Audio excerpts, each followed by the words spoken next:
Hey everyone, Vincenzo Calla here, and welcome to episode 32 of Let's Discuss Politics. Today, I'm glad to be joined by the Member of Parliament for Oakville North, Burlington, and the Parliamentary Secretary to the Minister of Public Safety, Pam Damoff.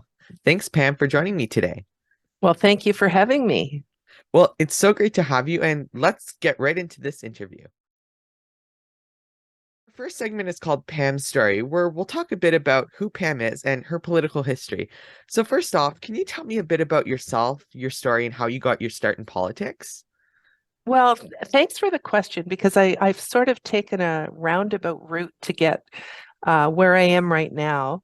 When I was in university, I actually saw Prime Minister Pierre Trudeau speak, and decided after I was actually studying biology at the time.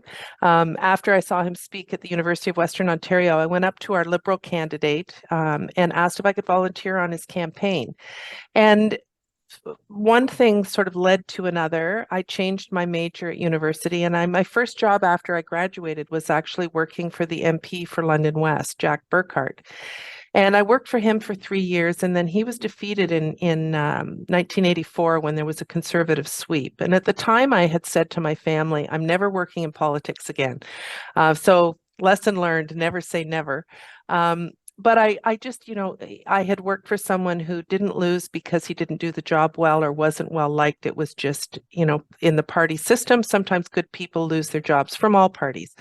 So life goes on, and I ended up moving to Oakville and got involved just in the community, saving a community pool from being closed, a number of other, school council, different initiatives. And in 2003, I ran for Oakville Council and lost. Continued, doing the family thing, being involved in the community, the Terry Fox Run, the Santa Claus Parade. And then in 2010, a friend of mine who was on Oakville Council, Max Kahn, convinced me to run again for council. So I did, and I won this time. So I served on Oakville Council for 5 years. And then in 2015, the opportunity came to run federally, and I did that and was elected as the MP for the new riding of Oakville North Burlington. So, I mean, I think if there's any kind of lesson in that, it's that really elected office is just an extension of public service and community, serving your community. So I had been doing that for years in Oakville, and running for elected office was just an extension of that. So a bit more on that. Why did you decide to make that jump from municipal politics into federal politics back in 2015? Like, what made you do that? Were there any um inspirations or anything you wanted to get done? Like, why did you do that? Why'd you jump? Yeah. Well, my situation is a bit unique because there was already a candidate nominated in my riding, Max Kahn, the one who had convinced me to run municipally. And Max was already nominated as the candidate, and then he died quite suddenly in March of 2015. And so the Liberal Party was looking for a new candidate, and I had always thought about running um, either federally or provincially at some point, but the opportunity sort of landed in my lap, and it just seemed like the right time. There were issues that I was concerned about federally, and sometimes you just have to make that leap of faith and do it, and that's what I did. But it was a bit unique in that it came up quite suddenly, and I had to make a decision quite quickly, whether or not to run. Let's go into our next segment now called Serving as an Elected Official, where we'll talk a bit more about your experiences, achievements, and work as an elected official. Now, before we go to your work on the Hill as the Parliamentary Secretary, I wanted to ask you first locally about what's your favorite part about serving your local community as an elected official, your community of Oakville North Burlington? I think it's being able to get out in the community and talk to people, and particularly talk to young people and go into classrooms and um, hear what young people have to say. Being able to explain to them that politics is not just what they see on television from the United States, and perhaps they can consider it as a something that they want to get involved in, whether as a volunteer or running for office someday. But definitely being able to advocate for things in my community, getting funding for public transit and cycling and walking infrastructure here in my riding has been something that I've done and been able to deliver on. A new cricket pitch up in North Oakville, which is something I had worked on when I was on council, actually. So it's nice to be able to advocate for those things and be able to deliver for my community. So I wanted to ask you now, what has been your favorite achievement so far as an elected official in the past, I guess, 7 years now as being an MP on the Hill?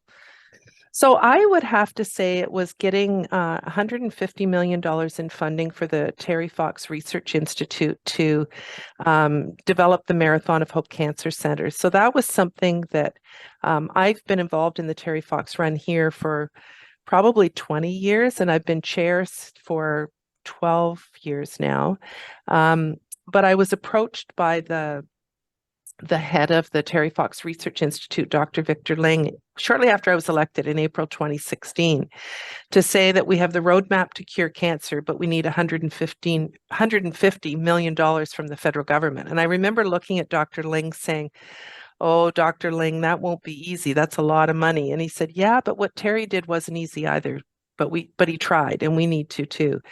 So we did. We tried for 3 years, and it was a lot of work. But in the budget in 2019, the federal government committed $150 million to the Marathon of Hope Cancer Research Center. So, when people say that backbench MPs can't make a difference, I would strongly disagree because, I was a backbench MP and worked on this, and I cried in the House of Commons the day the budget was announced when that money was, and then there's been lots of other things that I'm really proud of that we've done.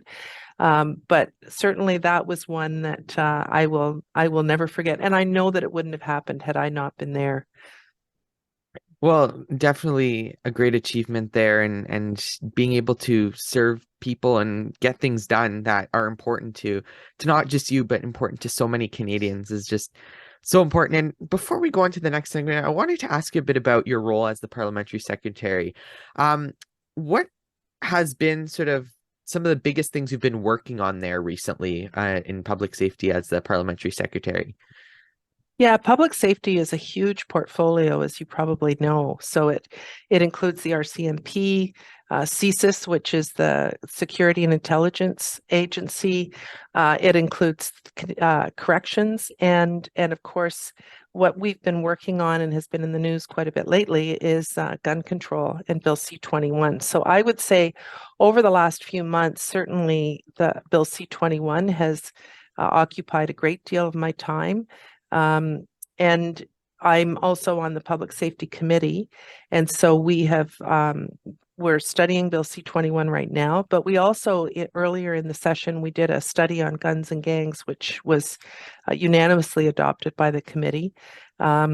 So, there's a lot. I'm really proud of the work that I've done around corrections. It's not an issue that a lot of people pay attention to, but eventually people get out of jail, and we want to make sure that when people do get out of jail, that they're prepared to succeed and not end up in a circle of returning in the criminal justice system.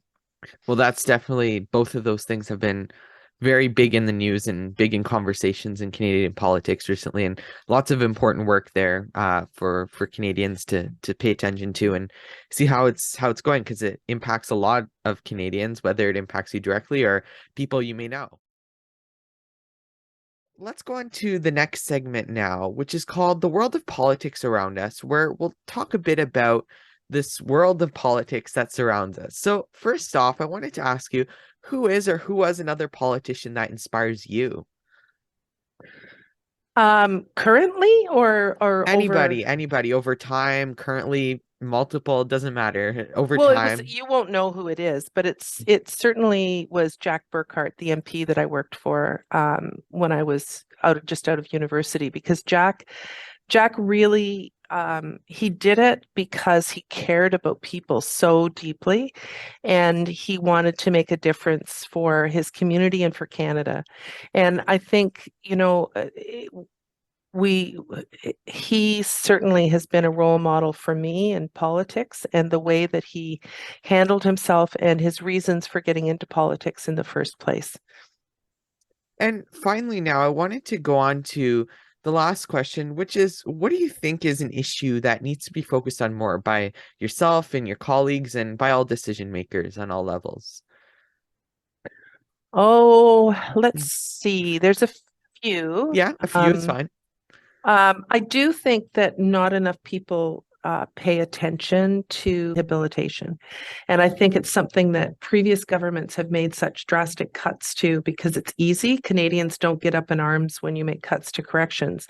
But when you're cutting programming that's necessary so that people can leave prison with skills to even be able to use a computer, for example, being able to get an education, finish, just basic high school education, so that when they leave prison, they don't end up in poverty. Most of the people who are in prison, they're there because of poverty and addictions.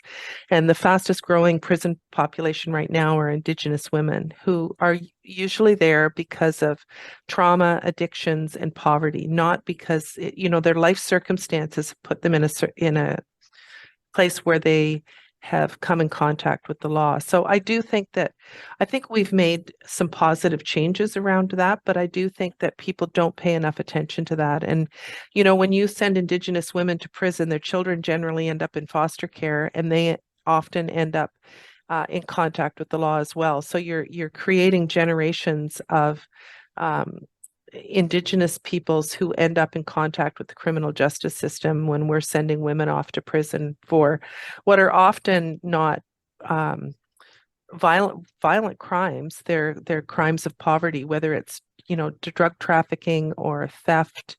It really is. It's a shame that more Canadians don't pay attention to that. And I think poverty in general. I think our government has done a good job with the Canada Child Benefit and other things that we've done.